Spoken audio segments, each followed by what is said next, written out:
Hey guys, work has me on the road again this week, and unfortunately my video that I had planned isn't editing up properly.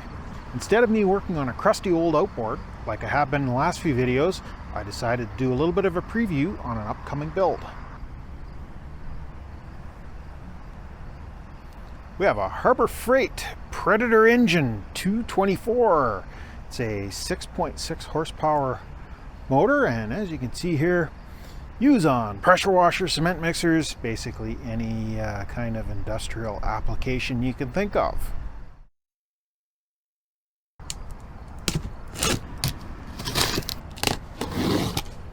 Yeah, I know. The last thing we need is an unboxing video. We've got a manual. Looks like we got some carburetor parts, some jets. That's probably good to have. Different jets for different altitude. We're right around 1,100 feet. I don't know whether that really matters. 3,000, 6,000, 2,000 to 3,000. Yeah, probably run the factory ones. Funnel. And that's an engine. I'm going to put the camera down, lift this thing out of here, and we'll take a good look at it.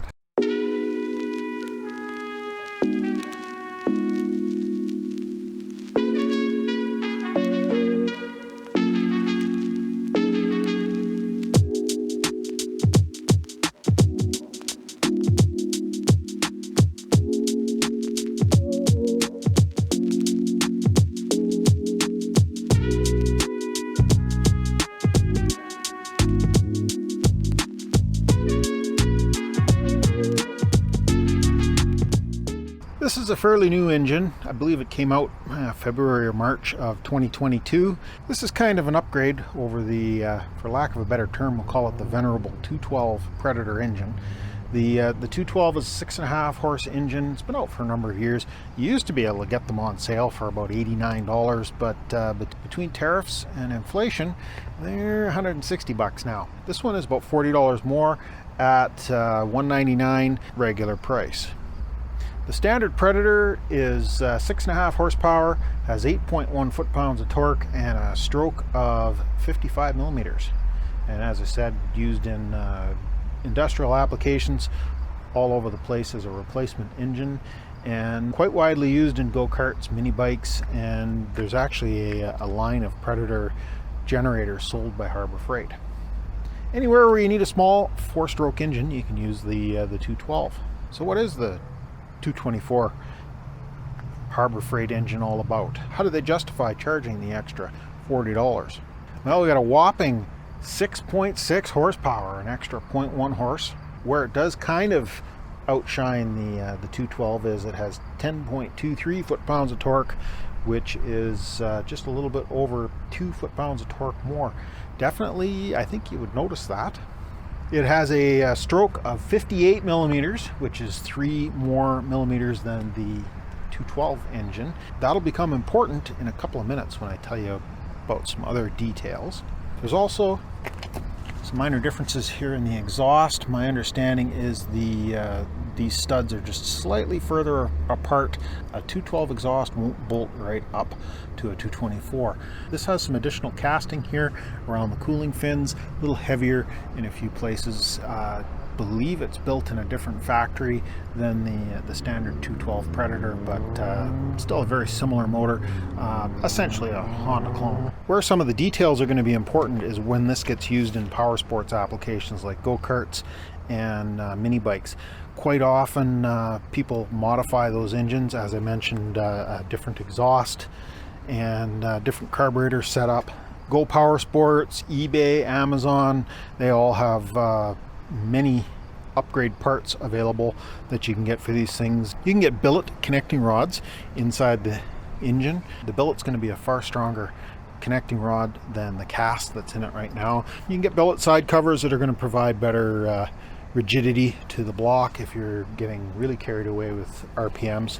The big thing is inside here is a cast flywheel, and cast flywheels are perfectly acceptable in standard applications, but if you're removing the governor, which is down inside the block here, you're going to need to have an upgraded to a billet flywheel, because these things are only rated to about 4,000 RPM. If you're going to take them beyond that, having a flywheel grenade on you could be a very bad thing. Let me grab some tools, we'll take the cover off, I'll show you what that looks like.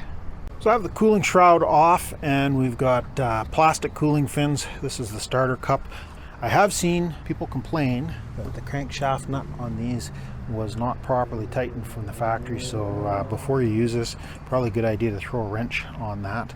But you can see the plastic cooling fins especially, and the cast flywheel are not going to stand up to high RPM, so if you want to eliminate the governor assembly, you're going to have to do a little bit of an upgrade. Speaking of upgrades, however, remember that 3 millimeters of additional stroke that I mentioned, where you've got the connecting rod coming down out of the cylinder into the base of the engine here. That's where we run into problems using the standard 212 upgrade parts. That 3 millimeters of additional stroke actually brings the connecting rod down far enough, the big billet, beefed up one, far enough that it will contact the back of the case. The little oil scooper will actually touch the bottom. I believe you got to clearance it a little bit. And the camshaft that is in this area right about here, in behind, it needs a little bit of clearancing for the big end, or for the top of the big end of the connecting rod. I got this information from customer service at Go Powersports, so I think we can probably put a little bit of faith in what they're talking about. One of the other things that I've heard complained about with these engines is they have a plastic cam gear in them, probably some kind of nylon, I don't know for sure. Don't want to tear it apart to find out at this point.